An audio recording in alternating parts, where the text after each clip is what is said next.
السلام عليكم ورحمة الله وبركاته.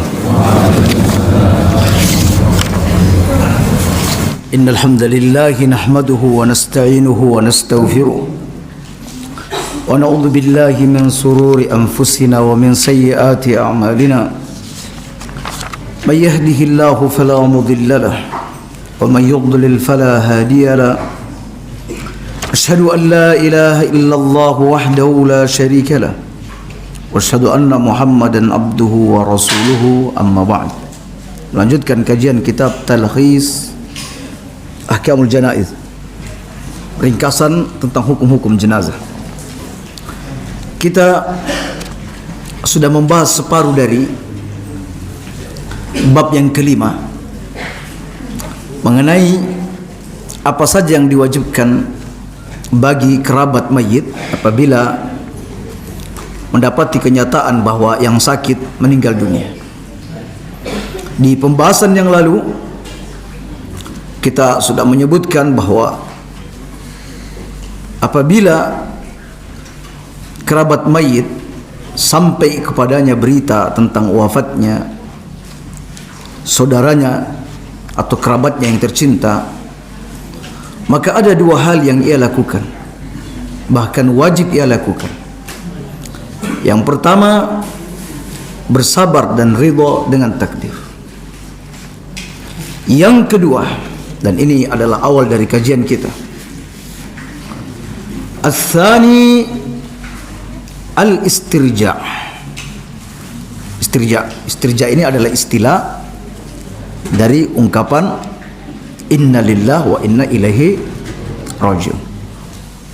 Kalau tahmid, alhamdulillah. Kalau takbir, Allahu Akbar.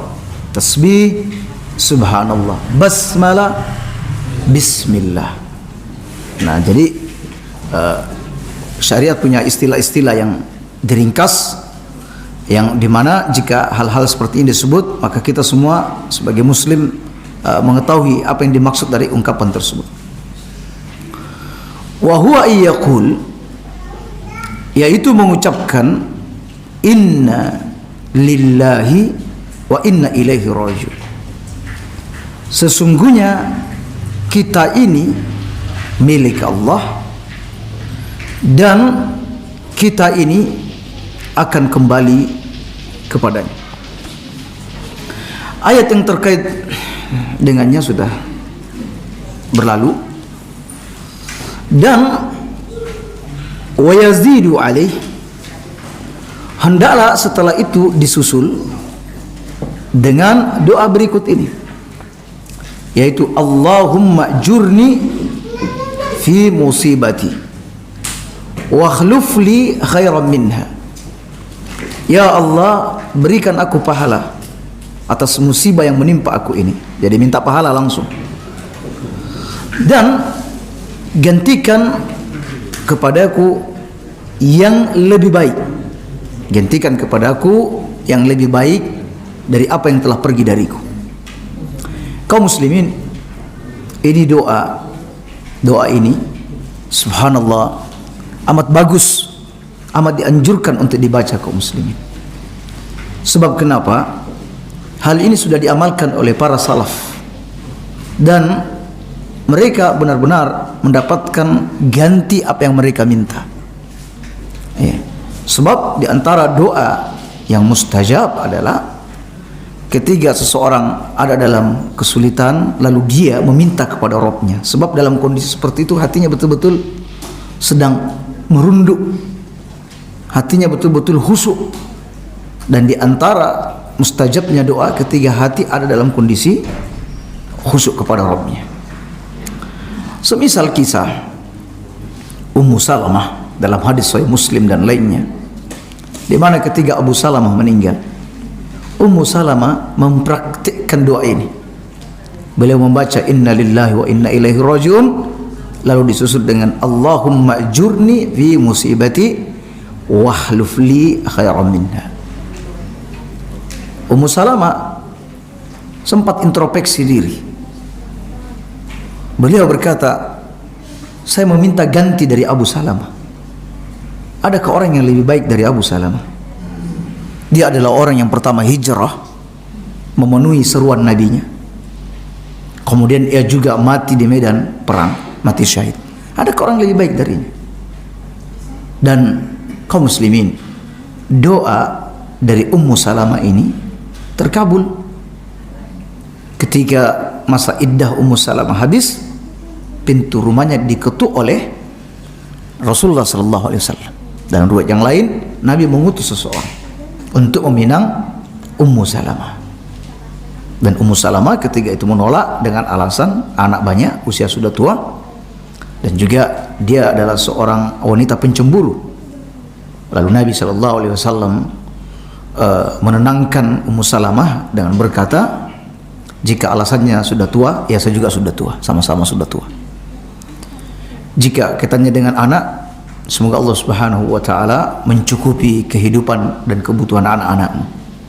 Adapun tentang kecemburuanmu, aku berdoa kepada Allah, semoga Allah menghilangkan kecemburuan. Nah, setelah itu akhirnya menikah. Jadilah wanita ini, yaitu Ummu Salamah, menjadi wanita yang mulia. Dia salah seorang dari ummahatul mukminin, ibunya kaum muslimin. Baik. Kemudian kata pengarang, wala yunafis sabru an tamtani al-mar'atu min zinati kulliha. Dan tidak menafikan kesabaran atau tidak bertentangan dengan kesabaran apabila seorang wanita menolak untuk berhias sama sekali, hidadan ala wafati waladiha atau ghairihi, lantaran dia berkabung atau sebagai bentuk berkabung atas wafatnya anaknya atau selainnya. Jadi tidak mengapa wanita misalnya mendapatkan musibah, kematian putranya atau orang tuanya atau saudaranya, lalu dia berkabung. Dia berkabung, maksud berkabung di sini dia membiarkan dirinya dalam kondisi tidak berhias, ya, mungkin tidak mandi, mungkin ya, tidak mengenakan parfum karena rasa sedihnya. Syariat membolehkan, syariat membolehkan itu, ya. Izlam tazid ala salasati ayyamin, asal tidak lebih dari 3 hari, asal tidak lebih dari 3 hari. Illa ala zawjiha, kecuali atas suaminya, maksudnya kecuali kalau suaminya meninggal. Fatahiddu arba'ata ashhurin wa ashran, maka dia mesti beriddah dan berkabung selama 4 bulan 10 hari berdasarkan hadis Zainab binti Abi Salamah. Maksudnya wahai para wanita, wahai para ibu-ibu, kalau suami meninggal dunia, wanita itu mesti berkabung selama 4 bulan 10 hari, juga beriddah selama 4 bulan 10 hari. Jadi beriddah alias menahan diri untuk tidak menerima pinangan selama 4 bulan 10 hari, juga berkabungnya 4 bulan 10 hari. Maksud berkabung di sini tidak berhias, tidak menggunakan parfum, tidak menggunakan baju yang sekiranya bisa mengundang atau membuat laki-laki tertarik dengannya, ya. Tidak menggunakan perhiasan di tangannya, alias dia tampil apa adanya, ya. Dan tidak keluar rumah kecuali ada kebutuhan yang amat mendesak, yang tidak bisa terwakilkan oleh anaknya atau saudaranya yang lain. Itu 4 bulan 10 hari, ya. Kalau selain suami maksimal 3 hari, maksimal 3 hari, tidak boleh lebih dari 3 hari, ya. Kalau berkabungnya maksimal 3 hari. Ini didasarkan pada hadis Zainab bintu Abi Salamah. Kata Zainab, dakhaltu ala ummi Habibah zaujin Nabi sallallahu alaihi wasallam. Saya pernah masuk menemui Ummu Habibah, istri Nabi. Faqalat, sami'tu Rasulullah sallallahu alaihi wasallam yaqul, Saya pernah mendengar Nabi bersabda, la yahillu limra'atin tu'minu billahi wal yawmil akhir. Tidak halal bagi seorang wanita yang beriman kepada Allah dan hari akhir, antahidda ala mayyitin fawqa thalathin, berkabung lebih dari 3 hari untuk seseorang yang telah meninggal dunia. Jadi dia tidak boleh bersedih, berkabung sampai tidak berhias lebih dari 3 hari, illa ala zaujin, kecuali berkabung untuk suami, maka waktunya adalah arba'ata ashurin wa asharon, adalah 4 bulan 10 hari. Jadi tidak benar ibu-ibu baru ditinggal mati suaminya 1 minggu kemudian sudah tampil cantik, ya, sudah tampak wajahnya, sudah nampang di Instagram, di Facebook. Nggak boleh, ya, nggak boleh. Dan ketahuilah bahwa tidak diperkenankan juga meminang, ya, wanita dalam masa kondisi berkabungnya tersebut 4 bulan 10 hari. Mungkin kalau dengan sindiran masih boleh, kalau sindiran, ya, semisal nanti kalau habis masa iddahmu tolong diberitahukan ya, misalnya, atau di rumah ini sudah lama nggak ada yang melipat pakaian, kalau habis masa iddahmu tolong disampaikan ya, itu boleh. Tapi kalau bilang nanti habis iddahmu saya akan meminangmu, nggak diperbolehkan, ya, nggak boleh terang-terangan. Baik kaum muslimin, summa dakhaltu ala Zainab binti Jahshin, kemudian saya masuk menemui Zainab bintu Jahsh hina tuwfiya akhuha, ketika saudaranya meninggal dunia. Fada'at bi tibin famassat, jadi ketika saya menemui Zainab bintu Jahsh, ketika dia sedang berkabung, dia minta didatangkan wewangian, lalu kemudian dikenakannya wewangian tersebut. Kemudian dia berkata, mali bitibi min hajatin, aku sebenarnya nggak butuh dengan wewangian ini, aslinya aku tidak butuh, aku tidak menginginkannya. Ghaira anni sami'tu Rasulullah sallallahu alaihi wasallam yaqul, hanya saja aku pernah mendengar Nabi sallallahu alaihi wasallam bersabda bahwa tidak halal bagi seorang wanita beriman kepada Allah dan hari akhir berkabung terhadap satu mayit lebih dari 3 hari. Subhanallah, lihatlah wanita-wanita di masa terdahulu, ya, pas 3 hari langsung sudah, ya, langsung minta parfum untuk dikenakannya. Demi apa? Demi tidak melanggar aturan Nabi SAW yang mengatakan tidak boleh berkabung lebih dari 3 hari untuk selain suami. Ya, seperti itu. Ya, jadi wanita-wanita terdahulu, masya Allah, mereka selalu ada di batas-batas Allah Subhanahu Wa Taala. Syariat bilang seperti ini, sami'na wa ata'na. Bilang tidak boleh safar tanpa mahram pada jarak seperti ini, sami'na wa ata'na. Ya, tidak boleh menyambung rambut, sami'na wa ata'na. Tidak boleh bertato, sami'na wa ata'na. Tidak boleh mengikir gigi, sami'na wa ata'na. Ya. Tidak boleh mendayu-dayukan suara, sami'na wa ata'na. Ya, alias mendayu-dayukan suara, ya, saat dia berhadapan dengan laki-laki dilembut-lembutkan, dimanja-manjakan. Ya. Begitu juga dengan para lelaki di masa itu.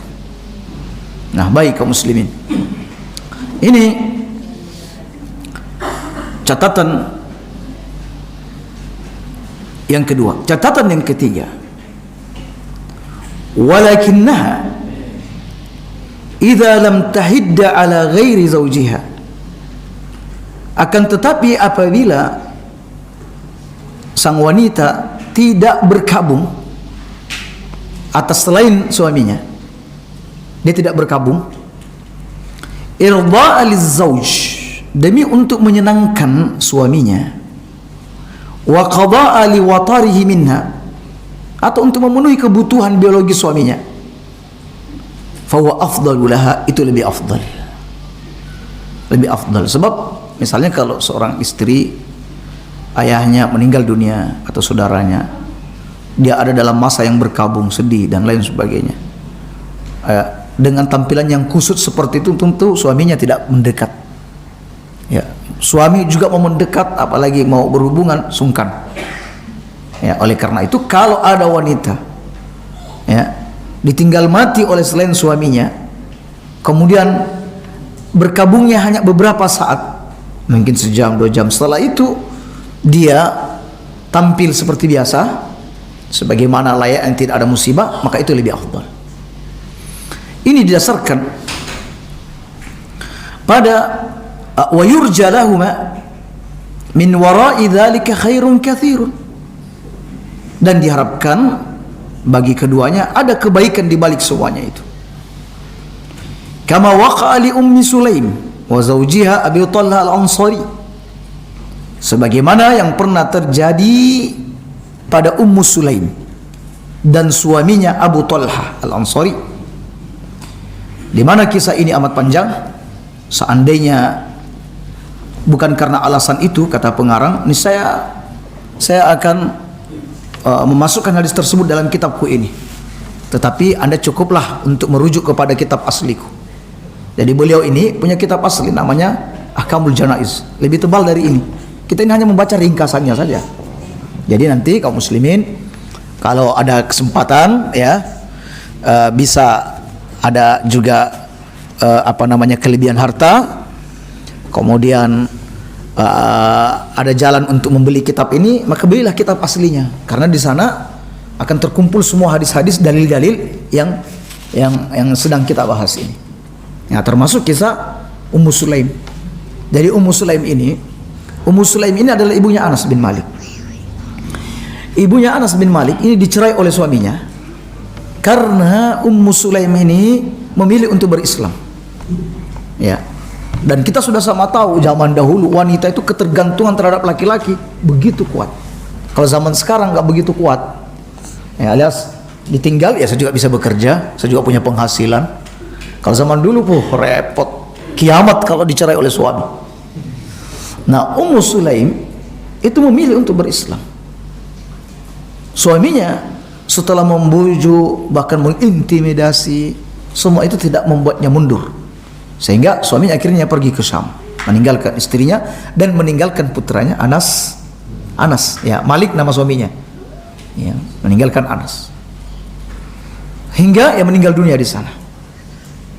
Nah, ketika Abu Talha mendekat, ia pun meminang Ummu Sulaim. Kata Ummu Sulaim, orang sepertimu tidak pantas dan tidak layak untuk ditolak.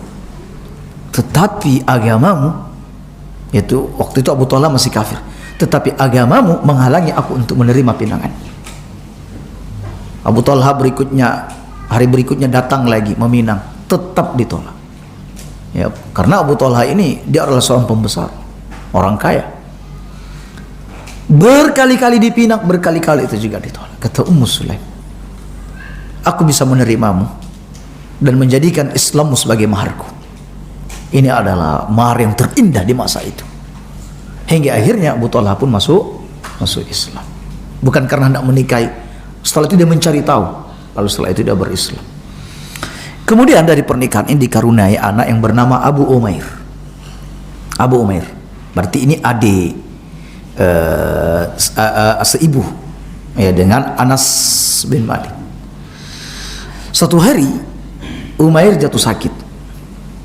Kemudian Abu Talha punya keperluan di luar rumah. Sang istri pun menenangkannya supaya keluarlah biar Abu Umair ada dalam pengawasan saya. Setelah Abu Talha keluar, Abu Umair justru meninggal ya. Oleh Ummu Sulaim, dia segera merawat anaknya, merawat jenazahnya, dan berpesan kepada orang-orang agar tidak menyampaikan berita kematian putranya ini kecuali dari mulutnya sendiri. Dalam satu riwayat disebutkan bahwa putranya itu ditaruh di pojok rumah, di kamar di pojok rumah yang tidak terlihat oleh suaminya. Saat Abu Talha datang bertanya, ya apa anaknya? Kata Ummu Sulaim, alhamdulillah dia lebih tenang daripada sebelumnya. Ya, lebih tenang. Dia lebih tenang, betul. Ya, dengan meninggalnya itu dia sudah tenang, tidak ada pergerakan sama sekali. Kemudian Ummu Sulaim berhias atau berpenampilan seperti biasanya, bahkan lebih baik. Coba bayangkan, anaknya padahal ada di rumah, ya sudah dikafani, ada di pojok rumah, dia bisa mengendalikan rasa dia, rasa kesedihan dia. Malah dia berhias bagus, kemudian membuat hidangan makanan yang nikmat untuk suaminya. Lalu suaminya pun makan malam. Melihat istrinya yang tampil cantik, dia pun mengumpuli istrinya. Sudah selesai, barulah Ummu Sulaim bercerita, menyampaikan sesuatu kepadanya tentang kabar putranya. Katanya, ya, jika ada orang yang menitip barang kepada kita, lalu orang itu minta kembali, ditolak tidak? Oh, nggak boleh, itu zalim. Ya, nggak boleh. Katanya, ya begitu juga anak kita yang dititipkan oleh Allah Subhanahu Wa Taala, dia diambil kembali oleh Allah Subhanahu Wa Taala. Wah, marah Abu Talha. Setelah ini semua, alias saya sudah makan, saya sudah mengumpul, baru kau kabarkan. Lalu keesokan harinya dia menyampaikan hal itu kepada Nabi Sallallahu Alaihi Wasallam. Kata Nabi, jadi tadi malam kalian berkumpul? Katanya, betul ya Rasulullah. Kata Nabi, semoga Allah Subhanahu Wa Taala memberkati malam kalian berdua. Hingga kemudian benar Allah mengabulkan doa nabinya, sehingga diberikan keturunan setelah itu 10 anak, dan 10-10-nya hafal Al-Quran. Luar biasa. Dari kesabaran seorang ibu. Ya, jadi seandainya ada orang yang berkabung, misalnya anaknya meninggal, saudaranya meninggal, ayahnya, jangan berlama-lama lah. Ingat, 3 hari loh maksimal. 3 hari maksimal. Setelah itu berhias kembali, berpenampilan baik di hadapan suami. Nah, demikian kaum muslimin tentang bab yang kelima, apa yang diwajibkan bagi kerabat mayit. Sekarang kita masuk bab yang keenam. Ma yahrumu ala aqaribil mayyit. Apa yang diharamkan bagi kerabat mayit. Nah, ini hal-hal yang harus dihindari. Kata pengarang, laqad harrama Rasulullah sallallahu alaihi wasallam umuran kan wa la yazalu ba'dun nasi yartakibunaha idza mata lahum mayyit. Nabi sallallahu alaihi wasallam mengharamkan beberapa perkara terkait dengan mayit.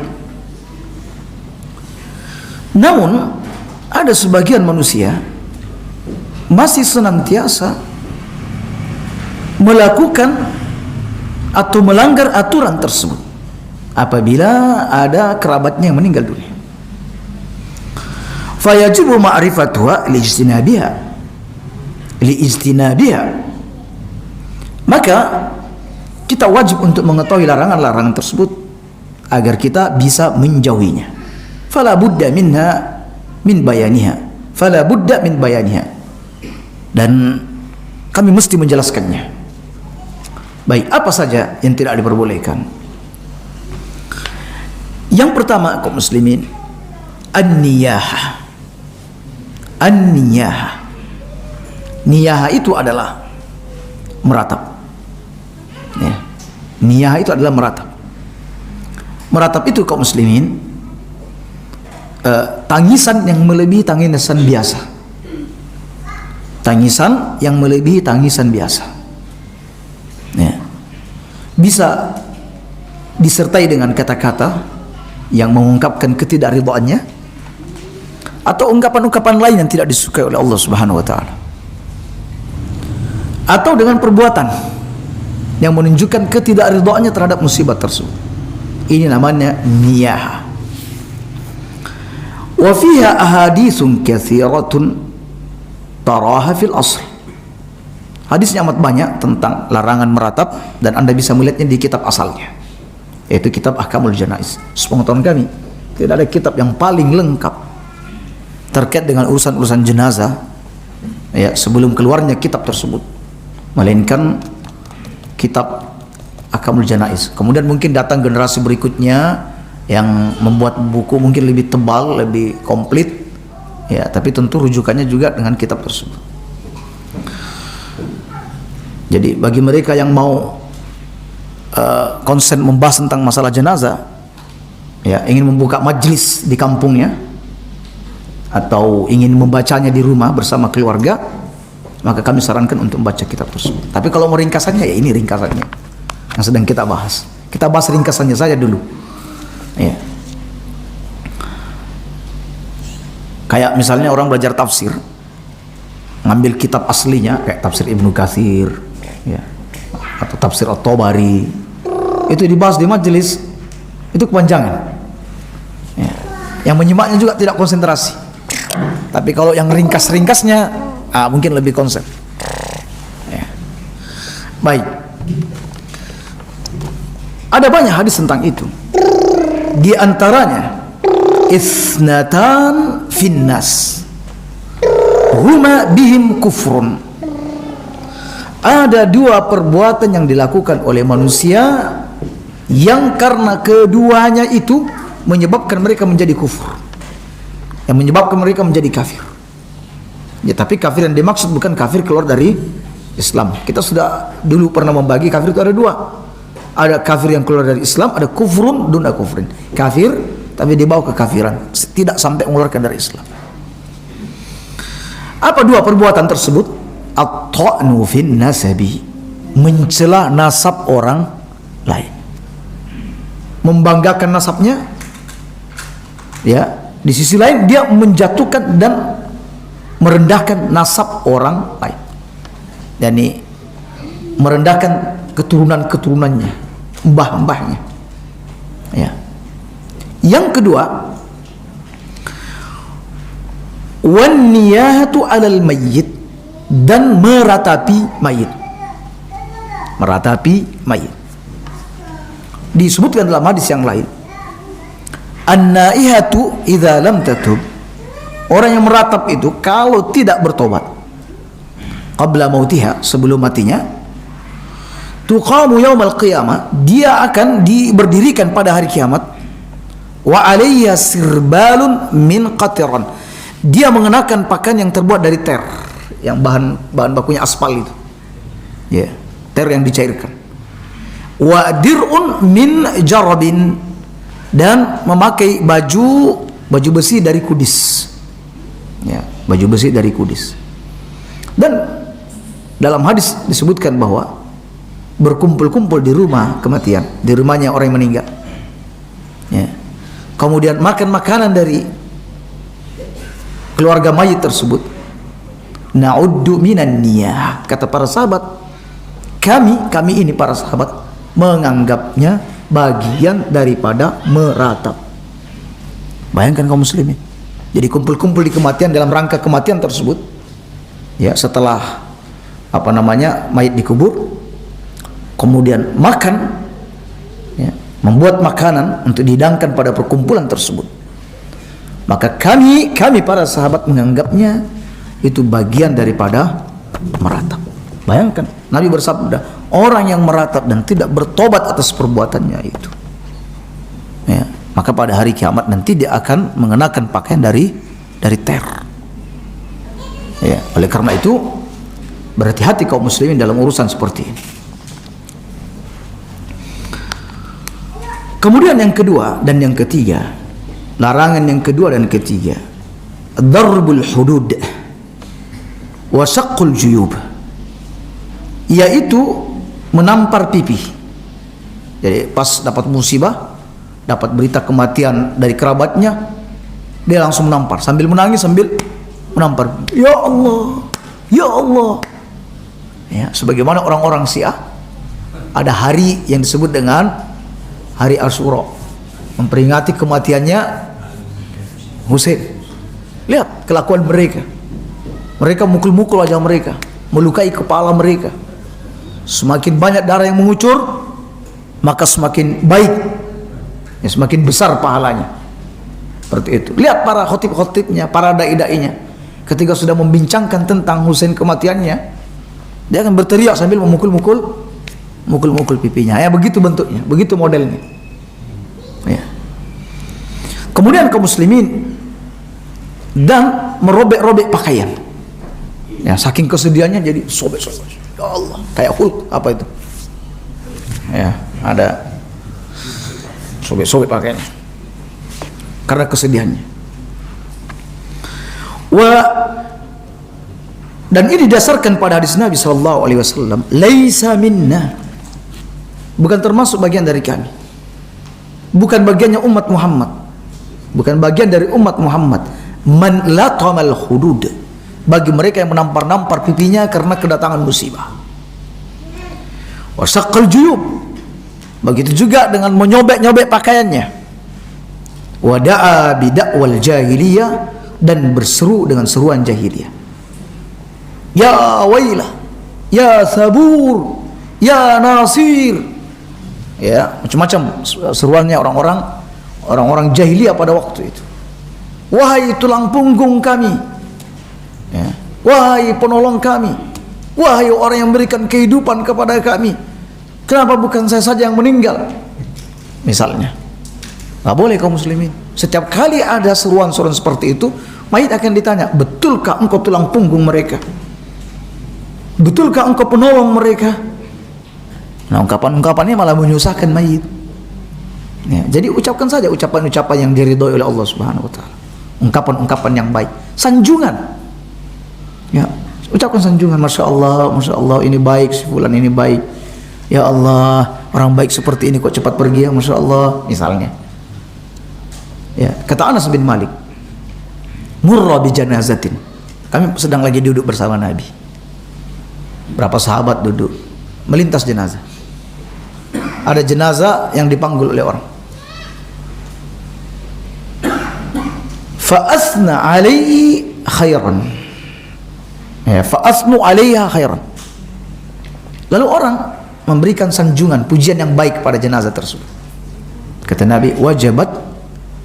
Wajib, atau terpenuhi, atau sudah pasti. Wa murra bi janazatin. Tak lama kemudian melintas jenazah yang lain yang juga dipanggul oleh orang-orang. Fa asnu 'alaiha syarran. Lalu orang-orang menyebut bukan kebaikannya tapi keburukannya. Nabi mendengar itu dan berkata, wajibat. Terpenuhi, atau wajib. Umar bin Khattab yang memperhatikan itu merasa ada hal yang muskil. Disanjung baik, Nabi bilang wajibat. Disanjung buruk, Nabi juga bilang wajibat. Lalu Umar menanyakannya, ya Rasulullah, tadi ada jenazah dipuja, disanjung, lalu engkau mengatakan wajibat. Lalu jenazah yang lain disebut keburukannya, Anda menyebutkan wajibat. Kata Nabi SAW, man asnaitum alaihi khairan. Siapa di antara jenazah yang kalian puja dan kalian sanjung dengan kebaikan, wajibat lahul jannah, maka wajib bagi dia masuk surga. Ya, wajib bagi dia masuk surga, atau sudah pasti dia masuk surga. Wa man asnaitum alaihi syarran, dan siapa yang kalian sanjung dengan keburukan, alias kalian sebutkan keburukannya, wajibat alaihi nar, maka sudah barang pasti atau sudah tentu dia masuk ke dalam neraka. Di dalam hadis yang lain, Umar bin Khattab pernah ditanya sahabat yang lain. Lalu Umar berkata, membawa hadis Nabi SAW, bahwa barang siapa yang disanjung oleh empat orang yang menyanjung, maka wajib baginya surga. Para sahabat bertanya, ya Rasulullah, bagaimana kalau cuma 3 orang? Kata Nabi, ya 3 orang juga. Lalu Nabi ditanya, bagaimana kalau 2 orang? Kata Nabi, ya 2 orang juga. Nah, mereka pun diam untuk tidak menanyakan yang 1 orang. Ya. Kaum muslimin, kalau soal mati, ya sudahlah, ini sudah pasti kita mati. Kullu nafsin dha'iqatul. Innaka mayyitun wa innahum mayyitun. Engkau ya Muhammad akan mati, mereka umatmu juga akan mati. Itu sudah pasti. Yang tidak pasti ini kaum muslimin adalah ketika kita mati, ini orang-orang kira-kira nyanjung kita apa enggak ini? Ya kalau untuk dibuat drama mungkin bisa, alias sudah mau diangkat ke kuburan, bapak-bapak, ibu-ibu, ini api orang api, saya orang saya. Biasanya begitu. Kalau itu sudah diatur, bukan yang diatur seperti itu, bukan. Ya, bukan yang sudah diatur. Kita ini kira-kira dipuji atau disanjung, disanjung atau tidak? Atau justru orang rasani kita setelah kita meninggal dunia. Oh, alhamdulillah si fulan sudah meninggal dunia. Nyusahno waktu masih hidup, utang nggak dibayar. Misal seperti itu. Nah, ini yang jadi PR kita bersama kaum muslimin. Sekaligus menuntut kita untuk berbuat baik kepada Allah ataupun kepada sesama manusia. Ya, tentu amalan-amalan satu yang ada contohnya. Amalan-amalan yang tidak mengandung riya. Ya, ada orang bersedekah biar dipuji nanti kalau meninggal, padahal itu riya. Nah, nggak boleh. Walaupun orang muji-muji, tapi itu adalah amalan riya, dia tidak akan menyelamatkan dia dari api neraka. Ya, jadi amalannya itu sudah sesuai dengan sunnah Nabi, dan amalan itu bersih dari riya, harus benar-benar ikhlas. Ya. Dan siapa yang berlaku sanjungannya? Apakah harus ustadz yang menyanjung dia? Enggak, siapapun. Mau ustadz bukan ustadz, penuntut ilmu atau pengajar ilmu, siapapun yang menyanjung, maka sanjungan tersebut amat bermanfaat kepada yang meninggal dunia. Karena kata Nabi, antum syuhada'ullah fil ard. Kalian akan menjadi saksi bagi Allah di muka bumi ini. Nah, jadi ini memotivasi kita untuk banyak melakukan kebaikan-kebaikan dengan sesama. Saat kita meninggalkan dunia ini, lalu orang-orang akan mengingat kebaikan-kebaikan kita dan menyebut-nyebut kebaikan kita. Baik, kaum muslimin, yang keempat, halqus sya'ar, yaitu menggundul rambut. Nah, karena sedih, gundul rambut rame-rame, menggundul kepala rame-rame. Ya. Kalau sekarang ini kan kalau senang biasanya menggundul. Kalau menang gitu ya, dalam pemilihan atau apa, gundul. Nah, kalau ini karena sedih dia menggundul rambutnya, menggundul kepalanya. Berdasarkan hadis Abu Burda bin Abi Musa, waji'a Abu Musa waja'an. Abu Musa pernah jatuh sakit, sahabat Nabi. Faghusya alaihi, lalu dia jatuh pingsan. Wa ra'sahu fi hijri imra'atin min ahlihi. Kepala beliau ada di atas pangkuan salah seorang istrinya atau salah seorang wanita dari keluarganya. Fasahat imra'atun min ahlihi. Ya, lalu ada salah seorang dari keluarga Abu Musa ini, seorang perempuan, itu berteriak histeris. Falam yastati ay yarudda 'alaiha syai'an. Sementara Abu Musa gak sanggup memberikan peringatan kepada atau memperingati wanita tersebut. Falamma afaqa, ketika dia sudah siuman sadar dan dia tahu bahwa wanita ini histeris, dia berkata, ana bari'un mimman bari'a minhu Rasulullah sallallahu alaihi wasallam. Saya berlepas diri dari orang yang Nabi berlepas diri darinya. Sesungguhnya Nabi sallallahu alaihi wasallam berlepas diri dari as-saliqah yang menjerit histeris, wal haliqah yang mencukur rambutnya karena musibah, wasyaqah dan yang merobek-robek pakaiannya karena datangnya musibah. Kebalikan dari itu kaum muslimin, yang kelima, nasrus sya'ri, membiarkan rambut tidak terus, aut-autan. Ya, kayak orang gila karena musibah, berhari-hari nggak disisir rambutnya. Ini juga terlarang. Berdasarkan hadis dari seorang wanita yang pernah membayat Nabi, katanya, kana fima akhadha alaina Rasulullah sallallahu alaihi wasallam fil ma'ruf alladhi akhadha alaina, di antara perkara yang dibaiatkan Rasulullah kepada kami dalam urusan kebaikan, alla nu'siyahu fihi, agar tidak melanggar baiat, satu, wa alla nukhammisa wajhan, agar tidak melukai wajah, harus mencakar wajah, tidak boleh kalau kena musibah. Wala nad'u wailan, tidak boleh berseru dengan seruan wail, celakalah, binasalah diriku.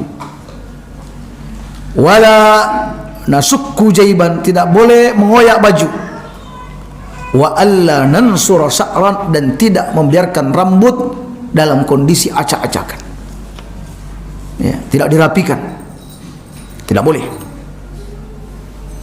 Kemudian yang berikutnya, i'fa'u ba'dur rijali lihahum ayyaman qalilatan hazanan ala mayyitihim, adalah sebagian laki-laki membiarkan jenggotnya tumbuh.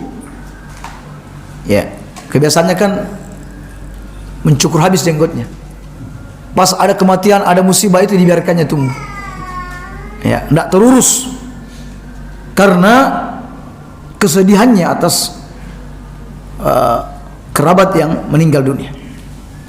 Fa idza madat adu ila halqiha, ketika sudah hilang kesedihannya, kembali ia menghabisi jenggotnya. Fa hadzal i'fa'u fi makna nasr sya'r, pemeliharaan jenggot ala seperti ini karena kesedihannya model seperti ini bagian dari kategori membiarkan rambut tidak terurus yang dilarang oleh Nabi sallallahu alaihi wasallam. Ya. Fa hadzal i'fa fi makna nasr sya'r, pemeliharaan jenggot model seperti ini ada dalam makna membiarkan rambut tidak terurus. Kama huwa zahir, seperti yang tampak. Yudhafu ila dzalika annahu bid'ah, ditambah lagi bahwa itu adalah perbuatan bid'ah. Nabi bersabda, kullu bid'atin dhalalah wa kullu dhalalatin finnar. Ilman, perlu diketahui, bi anna tazyina bi khalqiha, bahwa berhias dengan mencukur jenggot itu, kama yaf'alul aktsarun, sebagaimana dilakukan oleh banyak orang, ma'siyatun zahiratun, ini adalah kemaksiatan yang nyata, bi ittifaqil a'immatil arba'ah, karena ini merupakan kesepakatan imam yang empat, wa ghairihim, dan lain sebagainya. Kenapa tidak boleh berhias dengan menghabisi jenggot? Karena li mukhalafatiha li anwa'i min adillati syar'iyyah, karena menyelisih banyak dalil-dalil syariat. Dan ini kami sudah jelaskan di kitab Adabuz Zifaf. Beliau lagi punya lagi kitab khusus namanya Adabuz Zifaf. Ya, jadi orang kalau pemuda yang ingin menikah, kami sarankan juga membeli kitab Adabuz Zifaf, kupas tuntas tentang adab-adab pernikahan. Ya, lengkap betul hadis-hadisnya. Di antara pembahasannya itu adalah saat menikah jangan sampai menghabisi jenggotnya, jangan sampai, walaupun calon mertua menginginkan hal tersebut. Ya, kalau perlu dibatalkan. Masya Allah, dulu ada pemuda seperti itu, akad sudah hampir terjadi, tapi orang tua menolak, calon mertua menolak karena ada jenggotnya. Syaratnya, ya, dari peminangan sampai untuk akad ini jenggotnya harus dihabisi. Sang pemuda pun menolak itu. Tidak ada ketaatan kepada makhluk dalam bermaksud kepada Allah. Akhirnya tertunda pernikahan sampai berapa bulan, hingga akhirnya sang mertua sadar bahwa calon menantunya ini orang yang benar-benar komitmen dalam beragama. Kayaknya saya yang harus mengalah. Akhirnya pun diterima. Alhamdulillah. Saat kami ketemu dia merangkulnya. beliau merangkul kami dan berkata, Ustaz, jazakumullah atas nasihatnya. Ya, untung ini tidak tidak tercukur hanya karena urusan pernikahan. Kemudian yang terakhir, i'lan an mauti, mengiklankan kematian di atas manair, di puncak-puncak menara dan yang semisalnya, karena itu bagian daripada an-na'yu, yaitu menyiarkan berita kematian yang dilarang oleh Nabi SAW. Di mana Huzaifah bin Yaman berkata, kana idza mata lahul mayyit qala la tu'zinu bihi ahadan. Nanti kalau ada yang meninggal, jangan umumkan kepada seorang pun. Inni akhafu ay yakuna na'yan. Aku khawatir itu bagian daripada an-na'yu yang dilarang, penyiaran kematian. Karena sungguhnya Nabi melarang dari menyiarkan kematian. Seperti apa maksud larangan menyiar kematian? Dan apakah boleh mengumumkan kematian melalui pengeras suara yang ada di masjid? Dan apa maksud dari larangan menyiarkan kematian? Akan kita jelaskan di pertemuan mendatang, insyaallah. Demikian kita tutup. Subhanakallah wa bihamdik, la ilaha illa anta astaghfiruka wa atubu ilaik. Assalamualaikum warahmatullahi wabarakatuh.